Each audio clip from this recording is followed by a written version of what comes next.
নমস্কার, আপনারা দেখছেন কেটিভি বাংলা। আপনাদের সঙ্গে আমি শান্তনু। শুরু করছি নীতি নির্ণয় না দুর্নীতি আরও একটি পর্ব। ভোট যত এগোবে রাজনৈতিক তরজা, শাসক এবং বিরোধী রাজনৈতিক দলের তরজার মাত্রাও ডেসিবেলও কিন্তু আস্তে আস্তে গ্রাফটা উঠতে শুরু করবে। ইতিমধ্যেই উঠতে শুরু করেছে। উত্তরবঙ্গে যা প্রাকৃতিক বিপর্যয় হয়েছে, প্রথম প্রশ্ন, সেটা কি প্রকৃতির রোষ নাকি ম্যানমেড? মুখ্যমন্ত্রী বলছেন ম্যানমেড। দ্বিতীয় কথা, সেখানে বিরোধী দলের এমপিরা যাচ্ছেন, তারা বলছেন তারা ত্রাণ দিতে যাচ্ছেন, এমএলএ যাচ্ছেন এবং গিয়ে আক্রান্ত হতে হচ্ছে। শুধু তাই নয়, এই চোখের তলায় খগেন মুর্মু এমপি, চোখের তলার হাড় ভেঙে গেছে। তার দৃষ্টিশক্তিও কিন্তু আজ প্রশ্নশূন্যের মুখে। এবং তার সঙ্গে একজন বিধায়কও ছিলেন, শিলিগুড়ির বিধায়ক শঙ্কর ঘোষ, তাকেও কিন্তু আক্রান্ত হতে হয়েছে। তাহলে বিরোধীরা বলছেন যে তৃণমূল ভয় পেয়েছে, তাই জন্য আজ বিশেষ একটি সম্প্রদায়েরকে সামনে নিয়ে আসছে এবং এই জিনিস করাচ্ছে, তাদের ন্যারেটিভ। উল্টো দিকে দেখুন আগরতলায়, সেখানে বিজেপির গভর্নমেন্ট, কিন্তু সেখানে তৃণমূলের পার্টি অফিসের সামনে ভ্যান্ডালিজম হয়েছে, ভেঙে গুঁড়িয়ে দেওয়া হয়েছে। ধিক্কার জানাই, প্রতিবাদ জানাই। কেন এটা হবে? সেখানে তৃণমূলের প্রতিনিধি দল ইতিমধ্যেই পৌঁছেছে এবং সেখানে তাদের পরবর্তী যা আপডেট আসবে আমরা দিতে থাকব।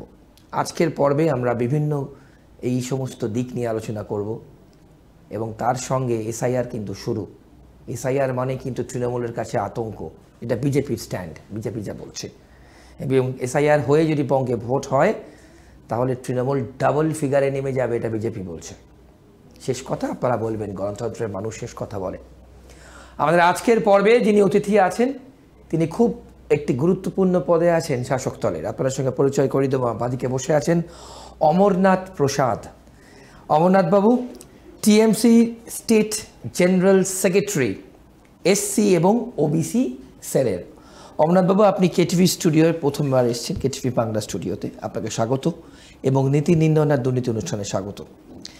উত্তরবঙ্গে আমরা পরে আসবো, তার আগে এসআইআর নিয়ে কিন্তু ইতিমধ্যেই তোড়জোড় শুরু হয়ে গেছে। ডেপুটি ইলেকশন কমিশনার কলকাতায় মিটিং করছেন যখন আমরা এই প্রোগ্রামের অনুষ্ঠান শ্যুট করছি। আতঙ্ক বাড়ছে, বলুন। না, তৃণমূল কংগ্রেসের যারা সৈনিক, তাদের আতঙ্ক বাড়ছে বলে মনে হচ্ছে না। আতঙ্ক যদি বেড়ে থাকে তাহলে বিরোধী দলের যারা ভারতীয় জনতা পার্টি নেতৃত্ব রয়েছেন এবং কর্মী, তাদের বাড়ছে। তার কারণ হচ্ছে ওদের কাছে এই মুহূর্তে বাংলার মানুষের কাছে বার্তা পৌঁছানোর মতো কোনো নীতি নেই। বেশ, কী নিয়ে মানুষের কাছে পৌঁছবে? কারণ যবে থেকে নরেন্দ্র মোদী সরকার এসছে দিল্লিতে, তবে থেকেই কিন্তু বাংলাকে বঞ্চনার দিকেই রেখেছে। সুতরাং বাংলা মাটিতে যদি কিছু করতে হয় তাহলে কিছু করে দেখাতে হবে। সেই করে দেখানোর মতো ক্ষমতা কিন্তু ভারতীয় জনতা পার্টির নেই। বেশ, ইতিমধ্যেই আমাদের দেখেছেন আপনি যে এসআইআর নিয়ে মমতা ব্যানার্জি, আমাদের মুখ্যমন্ত্রী, অভিষেক ব্যানার্জি, আমাদের দলনেতা, যেভাবে বিরোধ করেছেন, শুধু বাংলায় নয়, আমরা দিল্লি পার্লামেন্টেও কিন্তু করেছি। সেখানে দাঁড়িয়ে যেভাবে ইলেকশন কমিশনকে ব্যবহার করা হচ্ছে, একটা সিচুয়েশন দেখুন, যখন এই এসআইআরটা চালু হচ্ছে তখন কিন্তু ভোটের মুখে হচ্ছে। এইটা কিন্তু আপনার অনেক আগে হতে পারত, অনেক আগে হতে পারত। আমাদের দলনেতা বলেছেন, অভিষেক ব্যানার্জি, যে আপনি করুন না, ওয়ান নেশন ওয়ান ভোট করুন না। এই মুহূর্তে স্পেশাল অধিবেশন ডেকে সেখানে দাঁড়িয়ে ওয়ান নেশন ওয়ান ভোট করুন না, তাহলেই দুধ কা দুধ পানি কা পানি হয়ে যাবে। ওকে, বেশ। সো হোয়াট এভার, সেটা কিন্তু হবে না। এই মুহূর্তে ওরা চাইছে পুরো ভারতবর্ষে, গোটা ভারতবর্ষে যারা এই মুহূর্তে বিরোধী দলে আছেন তারা যেই কথাটা বলছেন, আজকে বলেছেন, আমি আসবো সেই কথাটায়। আজকে কিন্তু দেখুন গোটা ইউপি দেখুন, আপনি মধ্যপ্রদেশ দেখুন, ত্রিপুরা দেখুন, যেখানেই আছে ডাবল ইঞ্জিনের সরকার। এই এমপি ভোটের আগে যদি উনি এই এসআইআরটা চালু করতে পারতেন, তাহলে এই যে 240টা সিট পেয়েছেন সেটাও কিন্তু ভারতীয় জনতা পার্টি পেত না। আচ্ছা, বেশ। আপনি যবে থেকে নরেন্দ্র মোদী প্রথম গভর্নমেন্ট থেকে এসছেন, আপনি দেখবেন আপকি বার 300 পার, আপকি বার 400 পার, আপকি বার যদিও যাই পার হবে না কেন, ওই পারটা কিন্তু আস্তে আস্তে কিন্তু পালাটা নেমে পড়েছে কিন্তু। এবং এটা কিন্তু লাস্ট স্টেজে রয়েছে। হয়তো সামনে লোকসভা ইলেকশনে কি হবে আমি জানি না, তবে আমার মনে হচ্ছে 240 থেকে 150 নেমে পড়বে। সেইখান থেকে গোটা রাজ্যে, জানি না মানে বিরোধী তো আমরা এখানে রয়েছি, অন্য অন্য স্টেটে যেগুলো দল রয়েছে, কংগ্রেস আছে, আরও যারা আছে, কথাটা হচ্ছে সেই রাজ্যগুলোকে কিভাবে ছিনিয়ে নেওয়ার একটা প্রকল্প, ভয় দেখিয়ে, আতঙ্ক দেখিয়ে মানুষের কাছে। এর আগেও তো আপনারা এনআরসি নিয়ে অনেক কথা হয়েছে, লাগু তো হয়নি আমাদের এই রাজ্যে।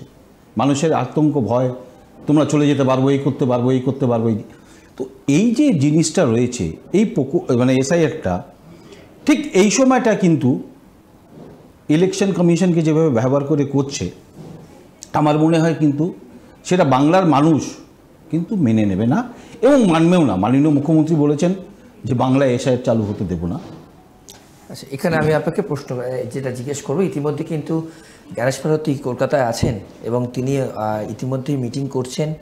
সেখানে বেশ কিছু জায়গা, বিশেষ করে বিরোধীরা যেখানে যেখানে অভিযোগ করেছিল সেই লিস্টটা আমি আপনাদেরকে আরও একবার বলবো। পূর্ব মেদিনীপুর, বাঁকুড়া, ঝাড়গ্রাম, রাজারহাট নিউ টাউন, রাজারহাট গোপালপুর, অমরনাথবাবু, এসআইআর কিন্তু হবেই।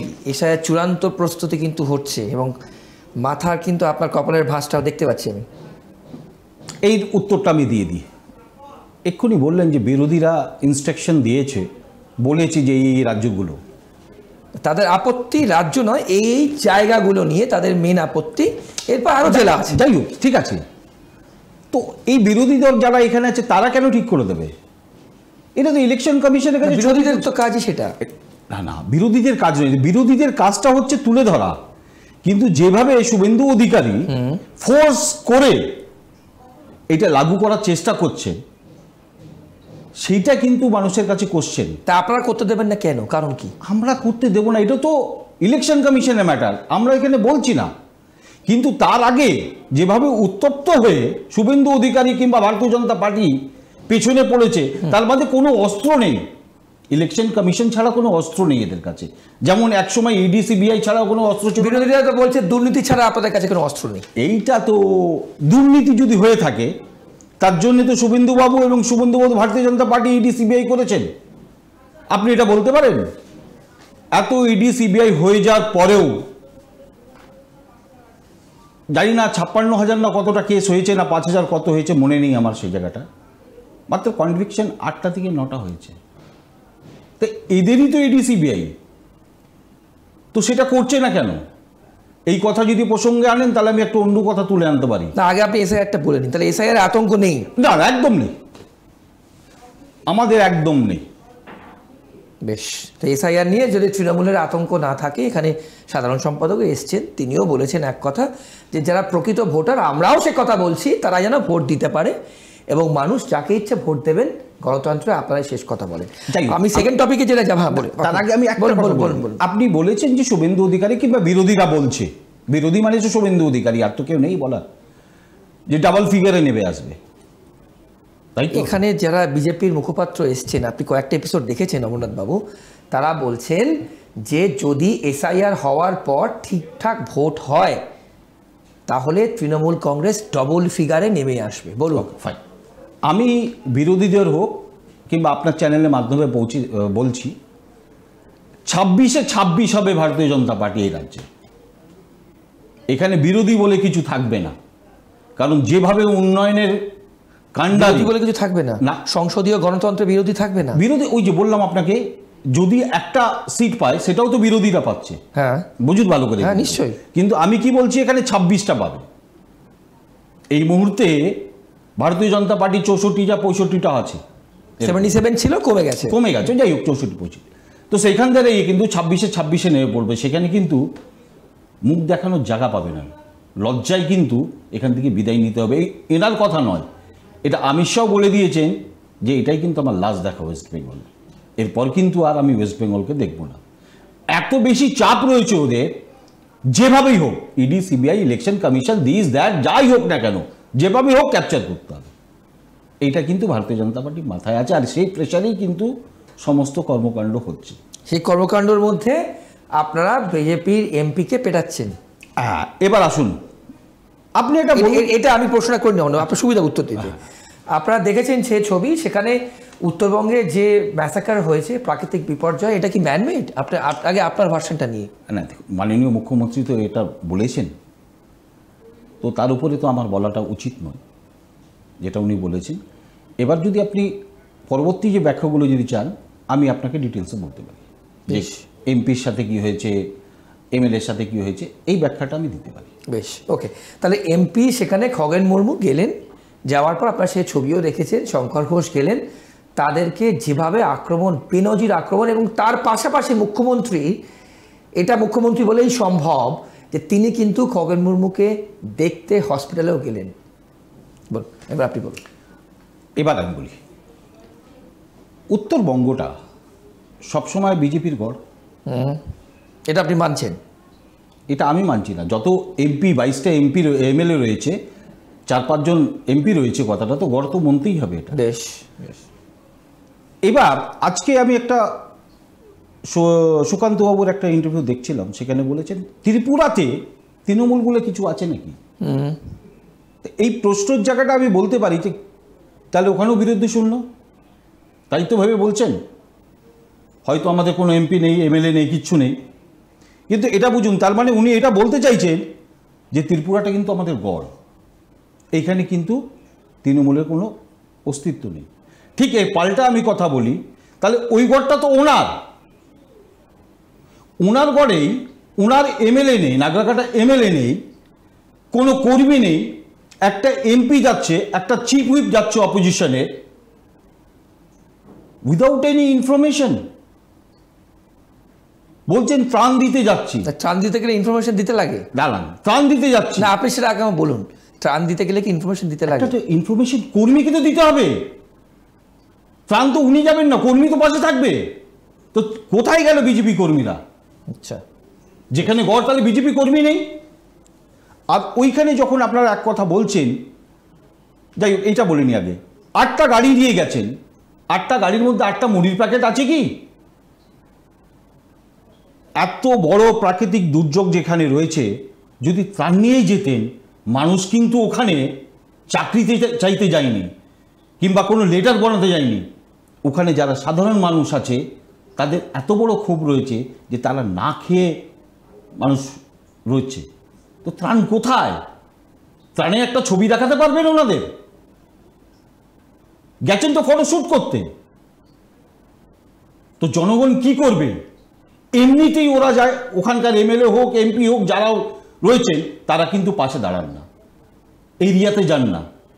তো সেই বিধানসভায় এগুলোতে রয়েছে, মানুষের ক্ষোভ রয়েছে। কিন্তু এখানে অনুরাগবাবু, যাদের ছবি শুভেন্দুবাবু দিলেন বা এনাকে ইনবক্স করে সার্কেল করে দিলেন, তারা কারা? দেখুন, এরা কারা দল আমাদের বলেছে, এদের সাথে দলের কোনো যোগাযোগ নেই। তারা মানলো কেন? দেখুন, এই মারাটা কিন্তু অন্যায়। তারা দিদি সৈনিক বলছে কেন? এই মারাটা অন্যায়। এটাও তো হতে পারে শস্যের মধ্যে ভূতও তো হতে পারে, এটা তো প্রিপ্ল্যানও হতে পারে শুভেন্দুর বাবুর, যে তোর এই কথাটা বলবি, এরকম অনেক ঘটনা। আচ্ছা, বেশ বেশ বেশ। না হলে আপনি বলুন না, বিরোধী দলের নেতা যেমন মাননীয় মুখ্যমন্ত্রীকে বলছেন যে রেড রোডে আপনি অনুষ্ঠান দেখছেন, বিরোধী দলের কি কাজ ছিল এখানে নেতার? উনি ছুটে গেলেন না কেন 5 তারিখে? কেননা অমিত শাহ আসতে পারেন, এত বড় যদি হয়ে থাকে, মুখ্যমন্ত্রীকে যদি বলে থাকেন কেন না স্বরাষ্ট্রমন্ত্রী আসবেন, কেন না প্রধানমন্ত্রী আসবেন? একদম লজিক্যাল, নিশ্চয়ই। আপনি দেখুন যেভাবে প্রধানমন্ত্রী গতকাল বিবৃতি দিয়েছেন, খুব ভালো লেগেছে বিবৃতি দিয়েছেন। আপনি বলুন তো, যারা বাংলা থেকে বাইরে কাজে গেছে, যারা মার খেয়েছে, তাদের নিয়ে প্রধানমন্ত্রী একবারও মুখ খুলেছেন কি? না, খুলেননি। তাহলে কি বাংলাটাকে আলাদা করে দেখছেন উনি? আমাদের বাঙালি যারা ভাষা রয়েছে, যারা বাংলায় থাকি, তাদের কি আলাদাভাবে দেখছেন? না বিজেপির প্রধানমন্ত্রী উনি, দেশের প্রধানমন্ত্রী হলে ওনার বলা উচিত ছিল এটাও। কোথায় গেল? তাহলে কি কর্পোরেট ব্যক্তিগত পার্টি এটা? আমার তো মনে হয় এটা ব্যক্তিগত পার্টি। এই পার্টিটার মধ্যে যে যত বড় চোর, সে তত বড় পদ পেয়ে কিন্তু জায়গায় আছে। আপনি ছোট বড় কথা বলি, আপনি যে স্বরাষ্ট্রমন্ত্রী যিনি রয়েছেন, তিনিও তো ওনার নামে তো একসময় এলিগেশন ছিল, গোদ্রা কাণ্ডে বিশাল এলিগেশন ছিল। আপনি দেখুন না একটু খুঁটিনাটি দেখিয়ে যে উনি বেকসুর খালাসটা কবে হয়েছেন। এটা বলতে নেই, আমি কিন্তু স্বরাষ্ট্রমন্ত্রীর উপরে বলছি, কারণ উনি অনেক কথা বলেছেন, প্রধানমন্ত্রী অনেক কথা বলেছেন। আমাদের মন্ত্রীরা যখন ইডি সিবিআই নিয়ে গেছে, উনি দমদম মঞ্চ থেকেও বলেছেন। তো সেখান থেকে আগে নিজের দলটাকে দেখতে হবে যে আমার দলের মধ্যে সর্ষের মধ্যে ভূতটা কে আছে, তাদের ঠিক করি, তবে আমি গিয়ে আগে দলকে, শাসক দলকে বলবো বাংলায়। বেশ, এবার একটু উত্তরবঙ্গে। উত্তরবঙ্গ তো আমাদের গর্ব অমরনাথবাবু, আমরা প্রত্যেকে উত্তরবঙ্গে পর্যটনের জন্য যাই। সেখানকার পরিবেশ পরিস্থিতি আবার নর্মালসি আসুক, এটাই আমরা সব থেকে আগে চাই, এবং সবাইকে এক থাকতে হবে। এটা রাজনীতি করার সময় কিন্তু নয়, এটা আমাদের প্রত্যেককে বুঝতে হবে। অমরনাথবাবু, যেটা আমি পরবর্তী প্রশ্ন করব, যে এত দুর্নীতির অভিযোগ আপনার দলের এগেনস্টে, আপনি এতবার একটা দায়িত্বপূর্ণ পোস্টে আছেন তৃণমূল কংগ্রেসের, প্রেশার তো প্রচুর আসে, মানে মানুষজন, বিশেষ করে পুজোর ক্ষেত্রে দেখলাম, এমনি অন্য সবার ক্ষেত্রেও দেখলাম, এই যে দুর্নীতির পাহাড় প্রমাণ অভিযোগ, শিক্ষা থেকে স্বাস্থ্য থেকে, কোথায় দুর্নীতি নেই বলুন তো? কোন ক্ষেত্রে এই অভিযোগ ওঠে না? অ্যাবসলিউট কারেক্ট কথা বলেছেন আপনি, যে আপনার প্রশ্নটা, কিন্তু এই প্রশ্নের উত্তর তো আমার কাছে আছে, এক এক করে আমি বলি। বলুন প্লিজ, বলুন, বাংলার মানুষ তো জানতে চাইবেন, বলুন। বাংলার মানুষ যতটা না বিরোধিতা করছে, মানে এই চাকরি চুরি বলুন, যে চুরিগুলো আপনি বলছেন, সাধারণ আমি বলছি না, কোর্ট বলছে। এই যে আপনি পয়েন্টে এসেছেন, কোর্ট বলছে, অ্যাবসলিউটলি রাইট, অ্যাবসলিউটলি। কিন্তু কোর্ট বলার আগে যেভাবে বিরোধীরা বলছে, সেটা কি সঠিক বলছে আপনি সেটা বলুন। আগে এইটা করতে হবে যে বিরোধীরা সঠিক বলছে নাকি। আইন আইনের পথে চলবে, আইনের উপরে তো রয়েছে আস্থা সবার। আপনি দেখুন না, আমি তো সেই কথাটাই চলে আসি, আপনি XYZ প্রচুর লোকের নাম রয়েছে যারা অ্যারেস্ট করেছেন। কি করেছে? ইডি সিবিআই করেছে তো। তাহলে রেজাল্টটা কি? একজনের এগেনস্টে কিন্তু স্ট্রংলি বিরোধিতা করতে পারছে না। আপনি কোর্টের বলছেন, ইডি সিবিআইদের বলছি, স্ট্রংলি কিন্তু কিছু করতে পারছেন না, এবং একের পর এক বেল পেয়ে কিন্তু সবাই বাইরে আসছে। ট্রায়াল তো হবেই, আজ না হলে কাল ট্রায়াল হবে। ট্রায়াল হলেই বুঝতে পারবেন কত ধানে কত চাল। কিন্তু যেই বিরোধীরা বলছেন, বিরোধী দলনেতা বলছেন কিংবা ওনার দলের বলছেন, উনি তো নিজেই একটা সবচেয়ে বড় চোর। আমি আজকে কেটিভিকে একটা কথা বলে যাচ্ছি, আপনার দলেই তো আগে ছিল। এক মিনিট বলছি আমি, যখন উনি এই দলে ছিলেন, মিথ্যে কথা বলা আমার জায়গা নেই, উনি বলেছেন সব চ্যানেলে যে অভিষেক ব্যানার্জি, প্রশান্ত কিশোর, কুণাল ঘোষ, XYZ সবাই ওনার পা ধরেছেন এই দলকে যাতে না ছেড়ে যায় বাঁচানোর জন্য। আমি এই চ্যানেলকে বলে যাচ্ছি, সবার আগে কিন্তু উনি আমার পায়ে পড়েছিলেন। শুভেন্দুবাবু, শুভেন্দু অধিকারী আমার পায়ে পড়েছিলেন। কেন?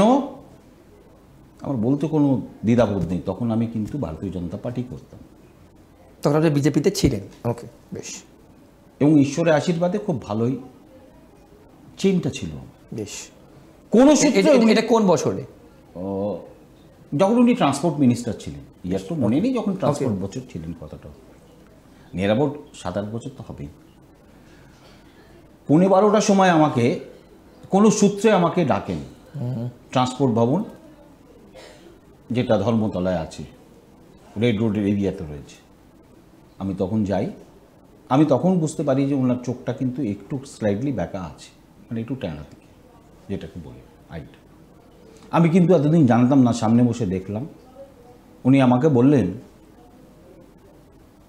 এই চিঠি পেয়েছি, এটা যাতে হোক, যে করে হোক আমাকে ঠেকিয়ে দাও। কিসের চিঠি? নারদা কাণ্ডের। যতটা আমার ক্ষমতা, আমি জানতাম না যে সর্ষের মধ্যে ভূতই উনি রয়েছেন। রীতিমতো হাত জোর করে বললেন, এবং অনেকবার নিজের যারা সিকিউরিটি থাকে না, তার নাম্বার থেকে ফোন করে কথা বলতেন। সেই এভিডেন্সগুলো আমি রেখেছি, রাখিনি তা নয়, উনি আমার সঙ্গে কথা বলতেন। তো সুতরাং চোরের মায়ে বড় গলা, এই যে বলছেন উনি তো নিজে একটা চোর। আজ শুভেন্দু অধিকারীকে যদি সারা বাংলা মানুষ চিনে থাকে, তাহলে তো নেত্রীর জন্যই, এ সিম্বলের জন্যই, প্রতীকের জন্যই চিনেছে। নো ডাউট, 100 বার। তাহলে অনেক অবদান 2011-তে তৃণমূলকে ক্ষমতায় আনার পিছনে। তাহলে একদম অবদান যেমন আছে ওনার, তেমন কিন্তু দিদি ভুড়ি ভুড়ি জায়গা দিয়েছিলেন ওনাকে। কিন্তু কোনো জায়গায় না কোনো জায়গায় দিদি হোক এবং যুবরাজ হোক বুঝতে পেরেছিলেন যে শস্যের মধ্যে ভূত আছে। जिस थाली में खाते हैं उस थाली में छेद करते हैं। হোয়াট এভার তার রেজাল্ট তো তাই হলো। তো সুতরাং শুভেন্দু বাবুর এই মুহূর্তে আমার মনে হয় যে স্টেটমেন্টগুলো যা দিচ্ছেন, উনি ক্ষমতা যখন মানুষের চলে যায় না, যখন দেখবেন একটা সিনিয়র সিটিজেনের যখন রিটায়ারমেন্ট হয়, অবসর নেন, তখন কিন্তু দেখবেন আপনি যে তার পরবর্তীকালে দিনগুলো না, তার ওরা কিন্তু ডিপ্রেশনে চলে যায়। বেশ বেশ বেশ। তো আজকে শুভেন্দু কিন্তু ডিপ্রেশনে চলে গেছে। আচ্ছা, একদম ডিপ্রেশনে চলে গেছে। ডিপ্রেশনে গেছে বলেই মস্তিষ্কটা ওর খারাপ হয়ে গেছে। উনি যেসব কথাগুলো উনি যে বলেছেন, আমি একটু বাড়িয়ে বলছি, কিন্তু কিছু মনে করুন না, বলুন, নিশ্চয়ই বলুন দর্শকদের। উনি তো বলেছেন যে উনি নাকি সবচেয়ে বড় সনাতনী। দাদা, সনাতনী যদি হয় তাহলে 2-4 বাটি করে খাওয়া তো উচিত না, 2 বাটি নিয়েও যাওয়া উচিত না। আমি ঘরে লুকিয়ে বলছি না, কিন্তু চ্যানেলের সামনে বলছি। তাহলে কি কত বড় সনাতনী উনি? এই যে বাংলার একটা সুষ্ঠু পরিবেশটাকে ভারতীয় জনতা পার্টি একটা অশান্তির চেষ্টা করছে,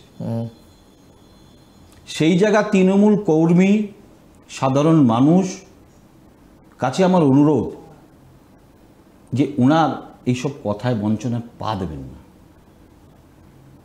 কারণ উনি উত্তপ্ত করার চেষ্টা করছেন সারা বাংলাটাকে। কিছুদিন আগে বলেছেন যে আমরা সংখ্যালঘু মুসলিমদের আমরা ভোট মানি না, দিস মানি না, দ্যাট মানি না বলেছেন। এতদিন কিন্তু নিজেও রুমাল বেঁধেছেন। ঠিক না, এবার এবার এবার এবার আপনাকে একটা খুব টাফ কোয়েশ্চেন করি। আপনি যেটা বললেন, নিশ্চয়ই বিরোধী দলনেতা মানুষ ডিসাইড করে, মানুষ ঠিক করবেন যে মানুষ কাকে বিশ্বাস করবেন। কিন্তু আমার প্রশ্ন হলো, অমরনাথবাবু, এই যে 26,000 চাকরি, হ্যাঁ, চাকরিগুলো তো চলে গেল, চাকরিগুলো মানে কত পয়সায় রফা হলো বলুন তো? দেখুন, এই যে আপনি বলছেন রফা আর টফা, না, আপনি যে পোস্টে আছেন, আপনার দল এতে অভিযুক্ত, তা আপনাকে তো উত্তর দিতে হবে। আমি তো উত্তর দিচ্ছি, বলুন প্লিজ প্লিজ বলুন। এই যে রফা আর দফা যেটা আপনি বলছেন, তার জন্য তো কোর্টে গেছিল ওরা, গেছিল তো।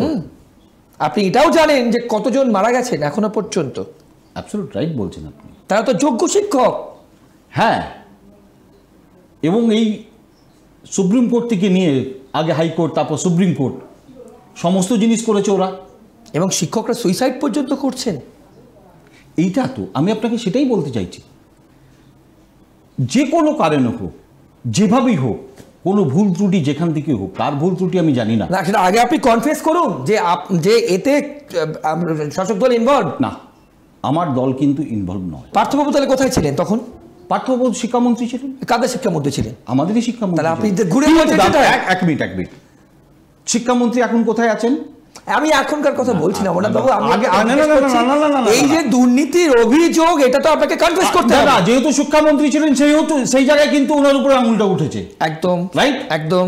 কিন্তু সেটা যখন হচ্ছে, এই যে দেখুন পার্থবাবু যেভাবে ইডি সিবিআই নিয়ে গেছে ওনাকে, জিজ্ঞাসাবাদ করছে, কথাটা হচ্ছে শুধু তাই নয়, আরও অনেক, শুধু টিচারদের নয়, আরও গ্রুপ ডি গ্রুপ সি এরকম উঠেছিল কিন্তু, এই ওয়াইনসিল উঠেছিল। আমি তো কিন্তু, আপনি বলছেন না কিন্তু আমি বলছি, কিন্তু সম্পূর্ণটা কোর্টের। কিন্তু এখন অবধি কিন্তু ইডি সিবিআই চাইলে তাহলে ট্রায়ালগুলো তাড়াতাড়ি করতে পারতো, দুধ কা দুধ পানি কা পানি হতো, কারণ সেখানে আপনি আর আমি বিচার করছি না, কিন্তু ওখানে কিন্তু একদম বলছি।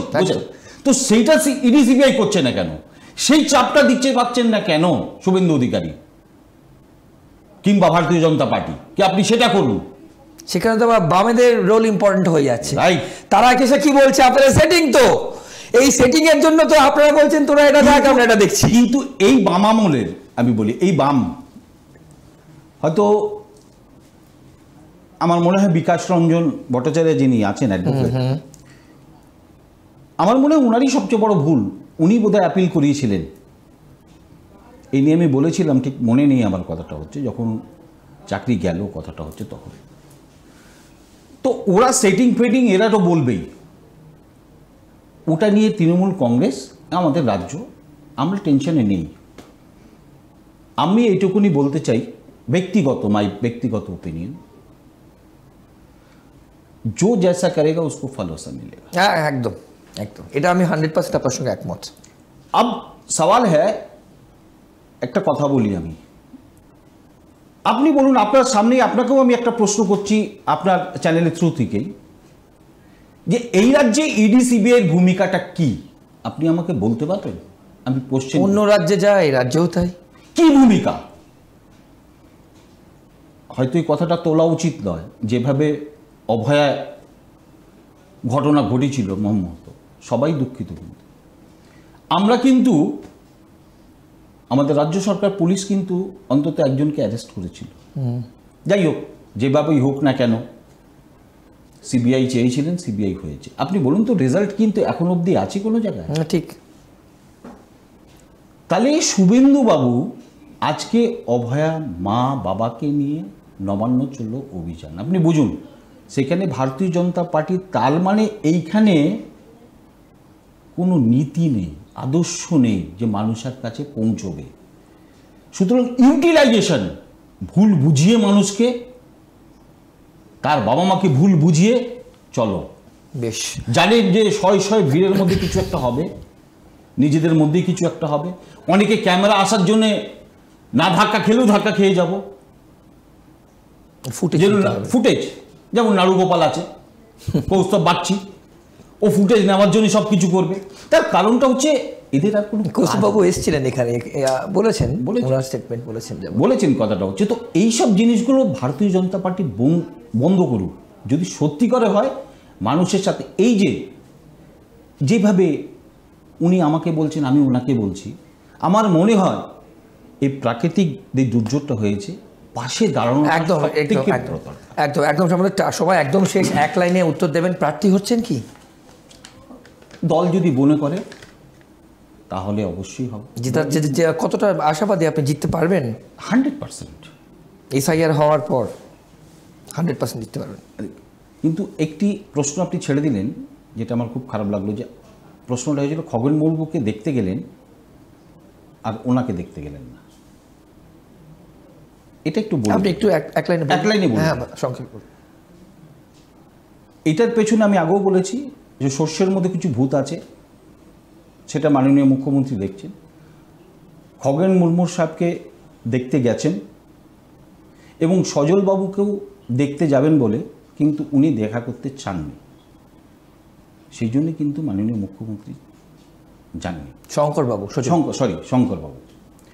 এই শঙ্করবাবু কিন্তু যতটা না লেগেছে তার চেয়ে বেশি নাটক করা মাস্টার। বিধানসভাও নাটক করে, বাইরেও নাটক করে, কারণ বামফ্রন্টের মাল তো নাটক করাতে ওস্তাদ। হসপিটালেও নাটক করছে, যতটা লেগেছে তার চেয়ে বেশি নাটক করছে। সুতরাং আমি এটাই বলবো, আমাদের বিজেপি বলে মুখ্যমন্ত্রী যখন পা ভেঙেছিল ওটা সবটাই নাটক ছিল। তো এই নাটকের রাজনীতি তো আমরা দেখেছি, তাহলে এটাই আপনি বুঝুন না, এক সিএম এর মাননীয় মুখ্যমন্ত্রী পা ভাঙছে তখন কিন্তু সবাই বলে যাচ্ছে, তখন কিন্তু বিজেপির কর্মীরা বলেন না সত্যি লেগেছে না। আজ যদি আমরা বলি যে খগেনবাবু নাটক করছেন, সেটা মেনে নেবে কেউ মানুষ, কিন্তু আমরা বলছি না লেগেছেন, সেই সমাধানে কিন্তু মাননীয় মুখ্যমন্ত্রী দেখতে গেছেন। কিন্তু শঙ্কর এবং এই জিনিসের নিন্দা করতে হবে আপনাকে, এই জিনিস কখনো সমর্থনযোগ্য নয় অমরনাথ বাবু। সবাই বলেছে একদম একদম অ্যাবসলিউটলি, এটা কখনো কিন্তু আমি আবার বলে যাচ্ছি যে সর্ষের মধ্যে কি ভূত আছে? কেন না বিজেপি কর্মী ওখানকার নাগরাকাটার এমএলএ কেন উপস্থিত নেই? সাধারণ মানুষ কেন? আপনারা তো নিজে বিধানসভায় জিতে কলকাতায় আসছেন, এলাকায় যান, মানুষের জিনিসটা বুঝুন। পাঁচটা সাংসদ রয়েছে, 22টা এমএলএ রয়েছে, কি করছেন উত্তরবঙ্গের জন্য? 100 দিনে টাকা দিচ্ছেন না, আবাস যোজনা টাকা দিচ্ছেন না, তো মানুষ খেপবে না? বেশ, কালকে তো একটা ছবি দেখলাম খগন মুর্মু সাহেবের, যে কাকে একটা কিস করছেন বোধহয়। বেশ, এই হচ্ছে এমপি সাহেবদের চরিত্র আর ক্যারেক্টার।